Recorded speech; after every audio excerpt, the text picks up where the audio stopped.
एक लालची राजा अपने विशाल पत्थर के बांध से नदी का सारा पानी मोड़ देता है, जिससे नीचे का पूरा जंगल सूखने लगता है और नदी में रहने वाले सैकड़ों कछुए और मछलियां दम तोड़ने लगती हैं।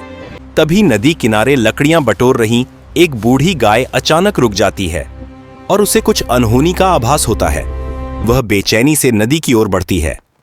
वहां पहुंचकर वह देखती है कि पानी पूरी तरह खत्म हो चुका है और जीव तड़प रहे हैं।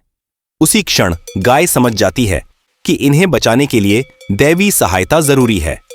बिना देर किए वह कांपते कदमों से जंगल के भीतर निकल पड़ती है। घने वृक्षों के बीच उसे एक प्राचीन शिवलिंग दिखाई देता है, जिस पर हल्की चांदनी पड़ रही होती है। गाय धीरे से उसके पास बैठ जाती है और आंखें बंद करके श्रद्धा से ओम नमः शिवाय का जाप करने लगती है। उसकी करुण पुकार जंगल में गूंजने लगती है। कुछ ही देर में उसकी भक्ति से प्रसन्न होकर स्वयं भोलेनाथ प्रकट होते हैं। गाय रोते हुए सारी पीड़ा उन्हें सुनाती है। उसकी ममता देखकर महादेव का हृदय द्रवित हो जाता है। वे तुरंत सूखी नदी के पास पहुंचते हैं और ध्यान में लीन होकर अपनी जटाएं खोलते हैं।